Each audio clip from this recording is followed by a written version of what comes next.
Welcome back to our new lecture, the third lecture which is going on cases of noun, that is all about its third case. We studied two more cases of noun in the previous video, so you can watch them if you didn't watch.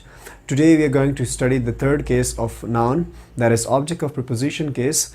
So in object of preposition case, we must know about that where a noun is used. So first of all, let me make it clear that in this case a noun is used after preposition, and that is used to function as object of preposition.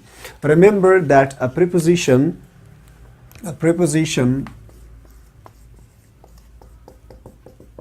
always has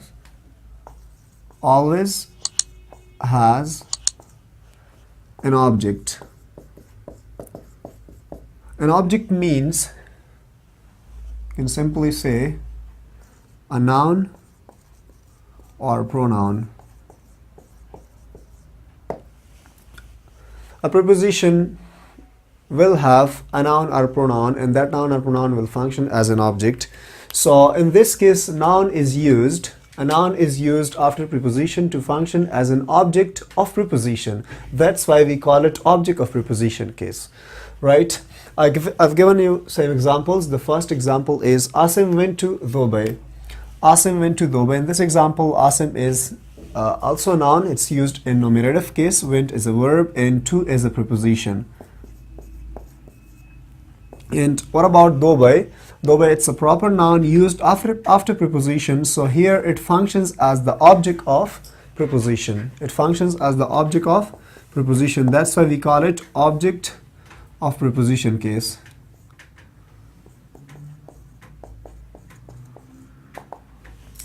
Right. The second example, that is I was thinking about Ahmed. I, it's a subject, it's subjective case of pronoun. Was is helping verb, thinking is main verb, and about is a preposition. What about Ahmed? It's a proper noun and it functions as the object of preposition. Object of preposition. What is that preposition? That preposition is about, right? So here it functions as the object of preposition. We call it object of preposition case. Third example, that is he walked into the guest house. He, it's subject, walked, it's a verb, into functions as a preposition. The guest house, it's a compound noun, and here it is used to function as the object of preposition. Right, so I'm sure it's clear that in this case we use noun to function as the object of preposition. Now one thing very important that must be cleared: the preposition can be separated from its object. As I told you that preposition almost always has an object, so it can be separated from its object. This happens, right? This happens in some questions and other constructions such as adjective clause. Right, now I've given some examples. Whose lecture are you going to? As I told you that it happens in some questions, so that is a question. Now whose lecture are you going to?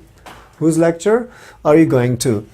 If normally you see this example in positive sentence, it can be like this, or it could be like that. Look, for example, you are saying you are going to, you're going to a lecture.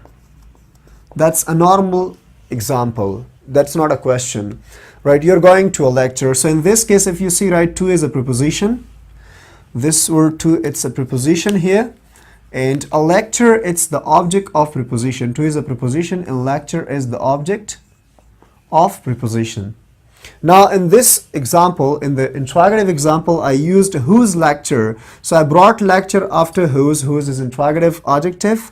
It's always followed by a noun. So I put here the word lecture. And lecture here, that is the object. This is the object of preposition. What is that preposition? To.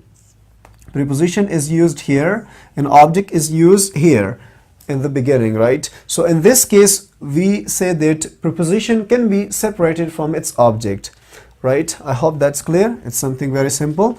Preposition can be separated from its object. Once again, I'm going to tell you. So in this case, we separated object of the preposition, right, from the preposition, right? We the noun, it functions as an object, and we separated it from its preposition. Preposition is used here and object is used here. And as I told you that in some other constructions such as adjective clause, look at the next example, the test. The test which I am studying for, it's an adjective clause, right? It's an adjective clause. Adjective clause is a clause, a group of words function as an adjective, modifies noun or pronoun. So test is our noun here. It's modified by adjective clause, right? The test which I am studying for. Now, normally this example is like this. I am studying for a test. This example normally it's like that. I am studying for a test.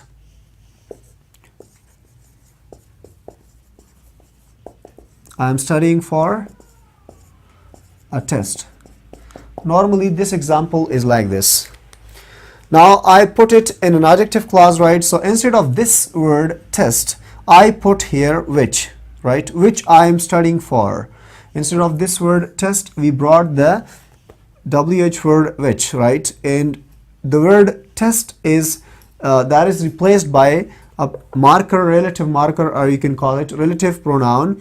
So here it functions as a pronoun for a noun, and that is the object of preposition, right? So in this example, for it's our preposition, right?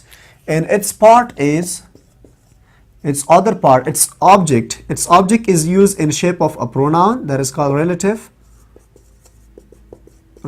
pronoun.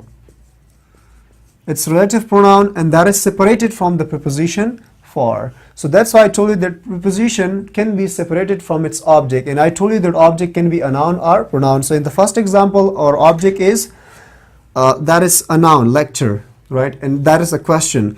And the second example, our object is a pronoun, and that is separated from its preposition. So that was all about objective case, object of preposition case of noun, and that is the third case. That's for now. In the next video, we are going to study the fourth one case of noun. So stay tuned. Don't forget to subscribe to our channel and press the bell icon in order to be informed about the upcoming videos. Thank you. Wish you best of luck.